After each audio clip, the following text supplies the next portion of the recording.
오랫동안 만나지 못했습니다. 앞에 교우들께서 계시니 너무 좋습니다. 지난 10주 동안 제가 저기 뒤에 있는 마이크만 보고, 카메라만 보고 하시는 거 아십니까? 여기 예배 준비하시던 분들이 10여 분 계시긴 했지만, 이게 뭔가 싶기도 했습니다, 사실.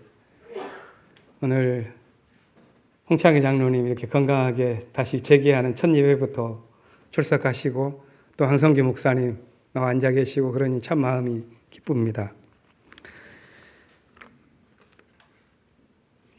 코로나의 위기를 우리가 전 세계적으로 겪고 있는데요.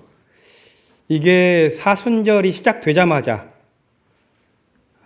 예배도 중지되고 시기적으로 그렇게 일치한 것은 분명히 우연이겠지만 거기에서 뜻을 찾자면 참 많은 것을 찾을 수도 있겠다 하는 생각을 하게 되었습니다. 사순절의 기간, 심지어 부활절에도 우리가 만나지 못했지 않습니까? 오늘이 5번째 주일입니다. 이 기간 동안 우리는 참 이제까지 해보지 못했던 사상 초유의 그런 경험들을 했습니다. 시기는 대체적으로 위태로웠습니다. 그지만 한편으로 생각해 보면 우리는 그 이전에 도저히 생각해 볼 수 없는 것을 상상하는 시간을 보냈었고, 또 이전과는 다른 삶을 살아갈 수 있는 그런 마음을 준비하는 그런 시간이 되기도 했습니다. 다시 모이는 그런 시간이 어버이 주일이어서 이것도 참 뜻깊다 하는 생각을 합니다. 어버이 주일을 생각하면 사랑과 감사, 이 두 가지 단어가 먼저 떠오릅니다.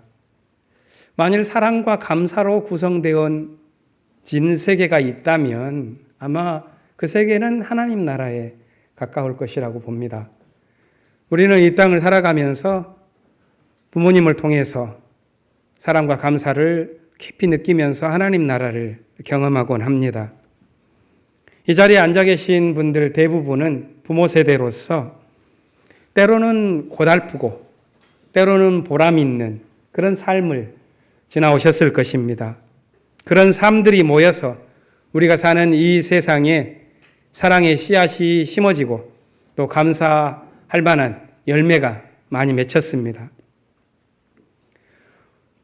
코로나 시간 동안 우리가 세계를 둘러보았습니다만 우리가 지난 삶에서는 불행을 호소하는 목소리가 높았습니다. 세계가 불행해진 것은 우리가 사용할 물질이 부족해서만은 아닐 것입니다. 보다 정의로운, 보다 평화로운 그런 세상을 향한 공동체의 비전, 꿈, 이것이 희미해졌기 때문에 우리는 이 세계가 불행하다 하는 그런 느낌을 갖습니다. 꿈을 잃어버린 세계에서는 가진 자들의 오만이든 갖지 못한 자들의 결핍이든 영적인 공허감을 느낄 수밖에 없습니다.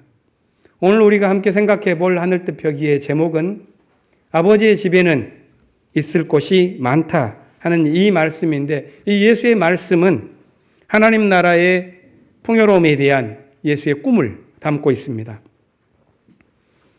이 말씀은 마지막으로 스승을 떠나보내면서 근심하고 있는 제자들에게 주신 말씀입니다. 또한 이 말씀은 오늘날에도 공동체가 파괴되어서 쉴 곳을 잃어버린 사람들에게 깨우침과 격려의 말씀이 되고 있다고 봅니다. 오늘 요한복음 본문은 다른 복음서에는 나오지 않는 특수 자료입니다.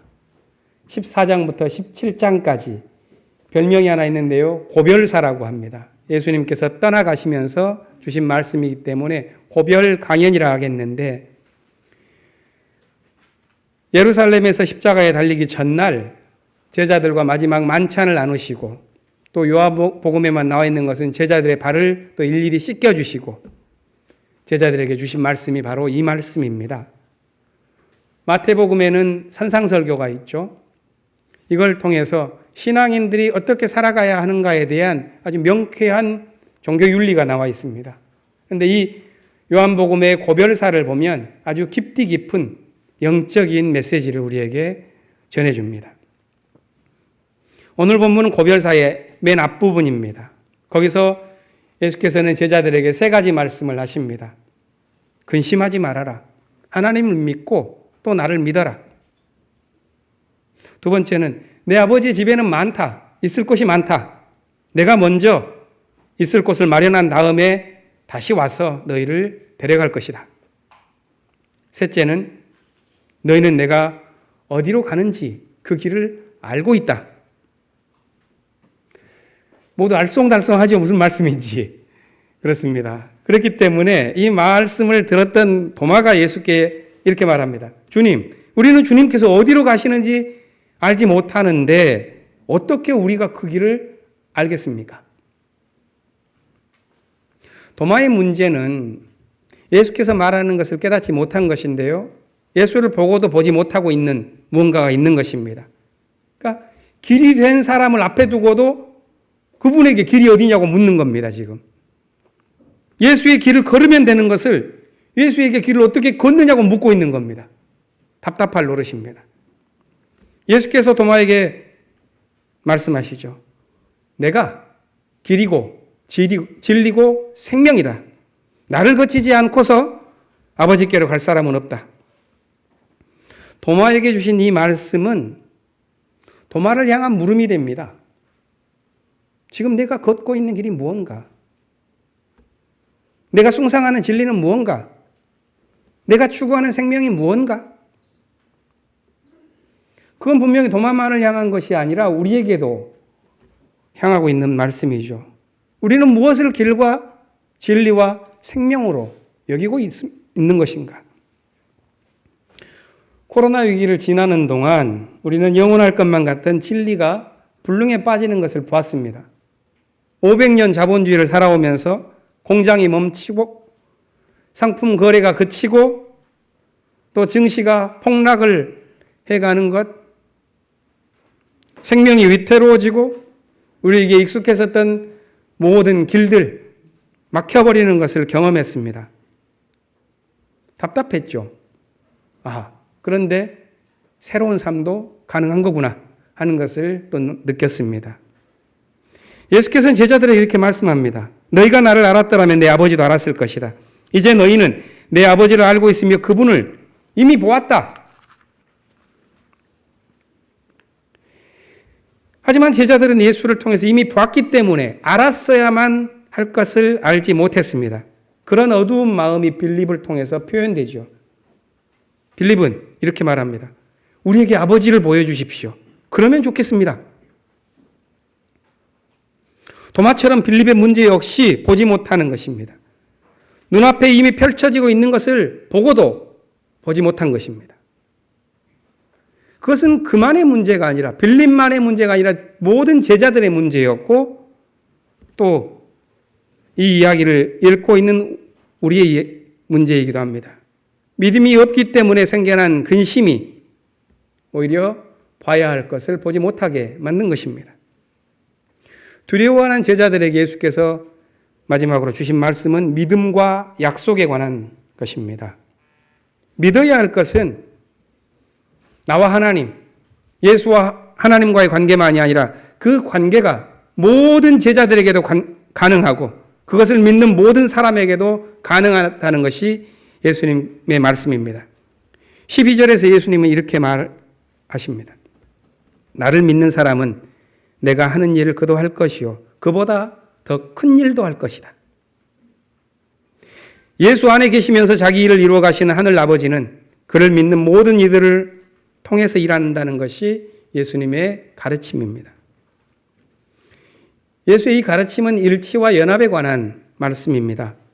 하나님은 당신을 향한 길을 걷는 사람들, 그들이 그 길과 분리되지 않고 그 길이 되게 하신다는 것.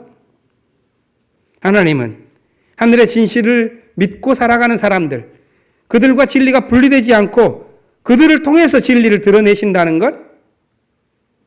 하나님은 온 생명을 품고 살아가는 사람들, 그들이 생명과 분리되지 않고 바로 그들이 생명 자체가 되게 하신다는 것. 그것을 먼저 보여주신 분이 예수였고 예수가 그것이 모두 다 가능하다 이렇게 우리에게 말하고 있는 것입니다. 그것이 예수께서 14절에서 제자에게 한 마지막 약속입니다. 너희가 무엇이든지 내 이름으로 구하면 내가 다 이루어 주겠다. 우리 교회는 아멘을 안 합니다. 이런 건 마음속에서 아멘이 있을 줄로 압니다. 너희가 무엇이든지 내 이름으로 구하면 내가 다 이루어 주겠다. 이게 오늘 예수님께서 하신 마지막 말씀인데요. 이 말은 감격스러운 만큼 오해도 커집니다. 매우 큰 오해를 많은 사람들이 갖고 있어요. 자기가 원하는 모든 것을 예수의 이름으로 구하기만 하면 다 이루어준다? 그런 뜻일까요, 이게? 아니면 다른 해석이 가능합니다. 예수가 원하는 것을 어떤 상황 속에서도 구하기만 하면 가능할 것이다. 그런 뜻일까요? 무엇이 바른 이해일까요? 이 마지막 가르침을 우리가 어떻게 이해하느냐에 따라서 오늘 말씀의 제목도 다르게 해석됩니다. 아버지의 집에는 있을 것이 많다. 이렇게 표현된 하나님 나라의 풍요로움. 그것도 두 가지로 이해가 될 수가 있습니다. 자기가 원하는 어떠한 것도 예수의 이름만 걸면 모두 얻을 수 있을 것이다. 이렇게 해석될 수가 있다고 말하는 사람이 있죠. 그러나 저는 그것이 아니라 우리가 어떠한 상황 속에 놓여 있을지라도 예수의 길을 걷기만 하면 아버지의 집에 가 닿을 수 있다. 저는 이렇게 이해하는 것이 옳지 않겠는가 생각합니다. 하나님 나라가 풍요롭다는 것은 바로 그것입니다. 하나님 나라는 모든 사람들의 욕망을 다 들어줄 만큼 방대하다는 의미가 아니라 어떠한 형편에서도 추구될 수 있을 만큼 모두에게 열려 있다는 말입니다. 어떤 답을 내리느냐에 따라서 신앙의 모양은 크게 달라질 것입니다. 사도행전에 예수의 뜻을 따른 예수 공동체가 건설되는 이야기를 보여줍니다. 풍성하게 자라나는 공동체를 건사하기 위해서 7명의 집사를 선출했고 그 가운데 스데반이라고 하는 사람이 있었습니다. 그는 예수운동의 첫 번째 순교자였죠. 사도행전은 이 사람의 모습의 마지막을 그려내는데 마치 그가 예수와 같았다고 전하고 있습니다. 오늘 본문은 스데반의 순교 장면입니다. 긴 설교가 끝나고 스데반은 그 설교 때문에 죽게 됩니다. 그렇게 따지고 보면 정말로 최악의 설교자죠. 사람들을 자기의 설교로 감동시키기보다는 그 설교 때문에 죽음을 당하게 되니까요. 그는 예수를 죽인 사람들에게 끌려가서 예수의 길을 증언합니다. 사람들은 격분했습니다. 그래서 그의 남은 삶은 이제 모질게 갈 수밖에 없는 운명에 빠져듭니다. 이 과정에 대한 본문의 묘사에서 우리는 역사에 빈번하게 나타난 두 가지의 아이러니를 보게 됩니다. 하나는 진리의 사람은 순환당한다는 아이러니고 다른 하나는 그 순환당하는 진리로 인해서 세상은 변한다는 것입니다. 첫 번째 아이러니는 죽임을 당한 스데반의 모습을 통해서 나타나죠. 스데반은 남들이 보지 못하는 것을 보았습니다. 열린 하늘에서 하나님의 영광과 그 우편에 예수가 계시는 것을 보았습니다. 요한복음에서 나에게 아버지를 보여주십시오. 빌립이 이렇게 말했는데 그 빌립이 원했던 것이 스데반에게는 보인 것입니다. 하지만 그에게 주어진 것은 가혹한 시련이었죠.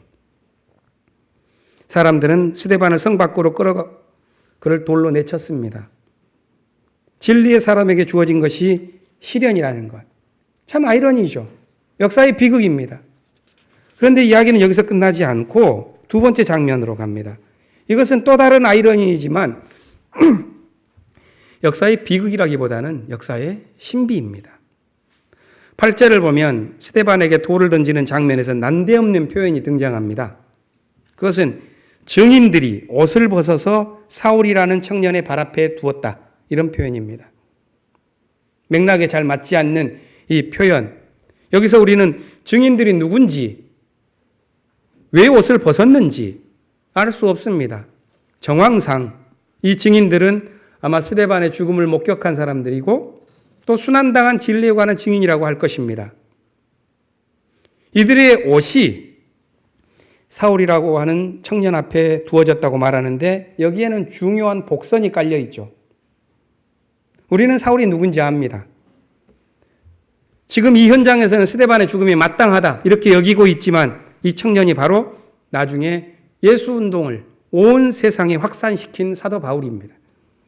지금은 어둠에 잠긴 사람이지만 훗날 새 역사의 씨앗이 될 것이라는 성서의 기대가 이 이야기의 복선으로 깔려 있습니다. 그렇다면 이 스데반의 이야기는 역사에서 진리는 순환당하는 그 진리가 어둠에 잠긴 세계를 이렇게 세운다는 말씀이라 하겠습니다. 스데반의 삶으로서 그것을 보여줍니다.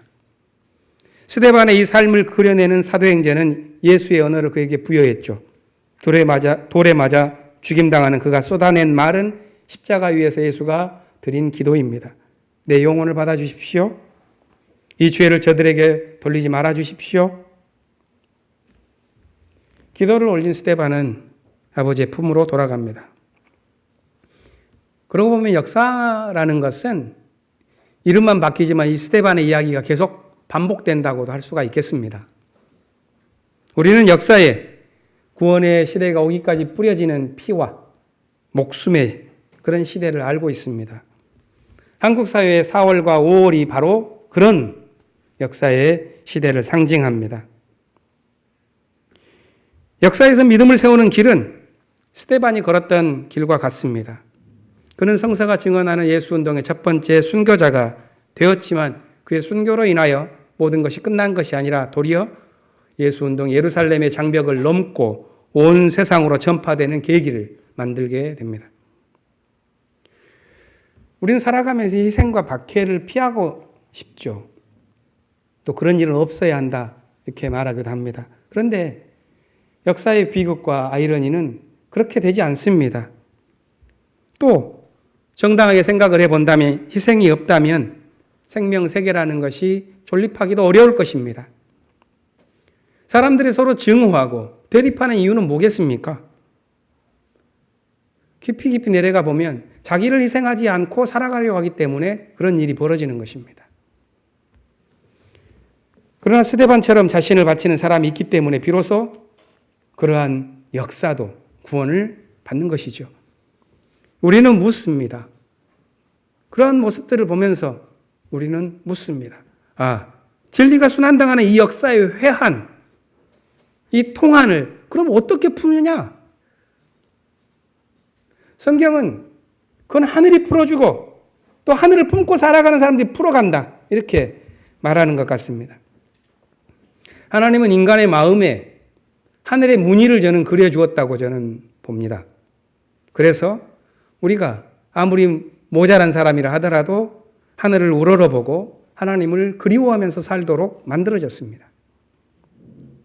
그 마음 속에서 하늘을 그리워하기 때문에 희생적인 도덕도 나오고 숭고한 문화도 세우고 자기 초월적인 종교도 지어지는 것입니다. 사도행전은 스데반의 이야기를 통해서 진리의 시간에 이르는 과정, 그것을 우리에게 보여줍니다. 문제는 그 과정을 어떻게 견디며 살아가느냐 하는 것입니다. 서신서의 본문인 베드로전서 2장은 살아있는 돌이라는 상징을 우리에게 던져줍니다. 살아있는 돌. 본문에서 이 살아있는 돌, 그건 거룩하다 했는데 먼저 그리스도를 의미합니다. 4절은 이렇게 말하죠. 그는 사람에게는 버림을 받으셨으나 하나님께는 택하심을 받은 살아있는 돌입니다. 또한 이 거룩한 돌은 그리스도와 연합한 삶을 살아가는 사람을 가리키기도 합니다. 그래서 본문은 이렇게 이어서 권면합니다. 여러분은 살아있는 돌과 같은 존재입니다. 집을 짓는 데 사용되어 신령한 집이 될 것입니다. 살아있는 돌은 두 가지 기능을 한다고 이어서 말합니다. 믿는 사람들에게는 그것이 귀한 것이지만 믿지 않는 사람에게는 걸려 넘어지게 하는 바위가 될 것이라고 말을 합니다. 이것도 참 의미심장한 표현이죠. 그렇다면 우리가 믿음을 갖고 살아간다 했을 때 그 길은 분명하다고 하겠습니다. 믿음의 삶은 그리스도를 살아내는 것이요, 하나님의 자비를 입고 살아가는 삶입니다. 그 삶을 격려하기 위해서 오늘 4가지의 어마어마한 표현을 믿음의 사람들에게 부여하죠. 택함을 받은 족속이다. 왕과 같은 제사장이다. 거룩한 민족이다. 하나님의 소유다. 이들에게는 한 가지 특권이 있습니다. 한 가지. 그것은 하나님 나라를 짓는 데 사용되는 산돌처럼 살아갈 수 있다는 특권입니다. 하나님 나라를 꿈꾸는 사람들에게 예수님은 이렇게 요한복음에서 말씀하셨죠. 아버지의 집에는 있을 곳이 많다. 어떤 상황 속에서도 예수의 길을 걸으면 아버지의 집에 이르게 될 것이다. 이런 말입니다. 위태로운 전환의 시기를 우리가 살고 있는데요. 우리가 어떠한 삶의 처지에 있든지 예수의 길을 걷도록 하는 주님의 격려의 말씀이라고 저는 생각합니다. 경제적인 어려움에 처한 분들도 계실 것입니다. 주님께서 견딜 힘을 주시기를 원합니다. 병고로 어려움을 당하는 가정에는 하늘의 위로와 은총이 있기를 빕니다. 모두 힘을 내서 이 예수의 길을 걸어갈 수 있기를 기원합니다. 우리 공동체가 또 모였는데요. 새롭게 출발하는 그런 계기를 우리가 맞았는데 다시 모여서 이제 출발을 해야 되는데 우리의 과제는 뭘까 하는 생각을 하면서 마음속에 그려지는 것은 우리 교회의 과제는 이 가운데 점이 있다면, 과제가 있다면 작은 동심원이 하나 있고 조금 더 큰 동심원이 하나 있고 더 큰 이 세 개의 원이 그려지는 것을 어제 느꼈습니다. 작은 동심원, 거기에 해당되는 것은 우리가 단절된 친교를 회복하는 것이라고 봅니다. 10여 주 동안 단절되었던 친교, 그 단절되었던 그 순간에는 우리에게 좌절도 있었고 갈등도 있었고 어려움이 많았습니다. 10주가 지나고 나서 다시 모였는데 그 갈등을 다시 이어가면서 반복할 수는 없겠죠. 다른 지혜, 다른 용기가 필요하다고 봅니다. 묵은 정신을 털어내고 우리의 친교를 그리스도인답게 세워나가야 할 과제가 가장 가까이에 있습니다. 두 번째는 교회 이전과 함께 선교의 좌표를 다시 세우는 것입니다. 명동에서의 이 삶이 참 자랑스러웠습니다.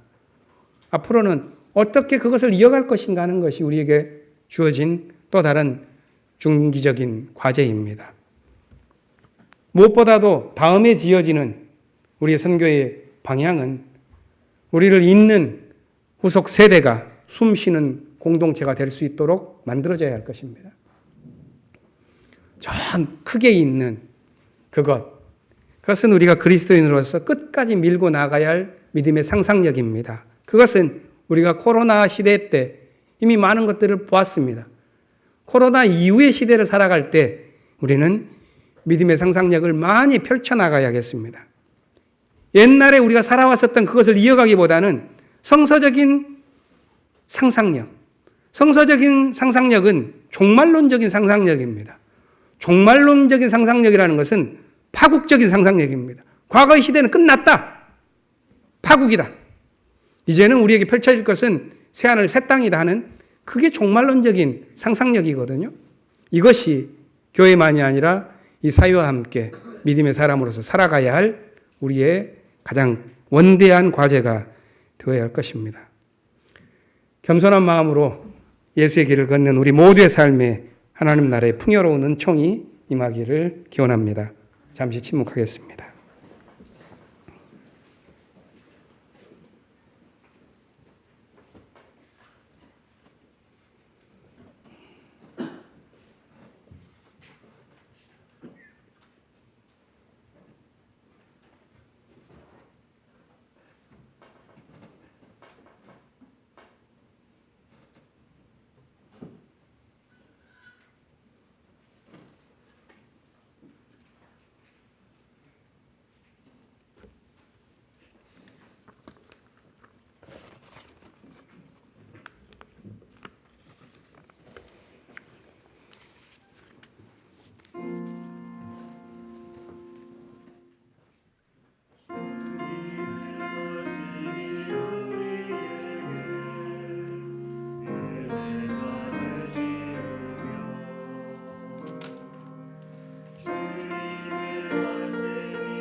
가져 안서 위에 섰으니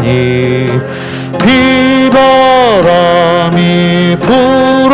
불어쳐도 흔들리지 않으리. 하나님을 믿는 마음, 서로 믿는 마음, 얼기설기 하나 되어 믿으면서 살리라.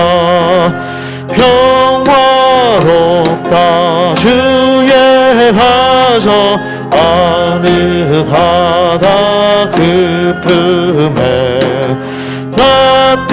따뜻하고 포근하여 마음 놓고 쉬리라. 미소 짓는 얼굴들에 주의 마음 소리여 하늘 평화 풍기면서 서로 살리라. 즐거워라 주의 가져 사랑 샘이 터진다. 마른 땅을 적시어라. 돌이 올라 입힌다. 너도 나도 어깨 펴고 노래하며 즐기니. 이웃들이 형제로다 내 몸처럼 아끼니. 향기롭다 주의 가정 기도하는 이제다. 마음 들여 기도하고 온몸 바쳐 성인이 타오르는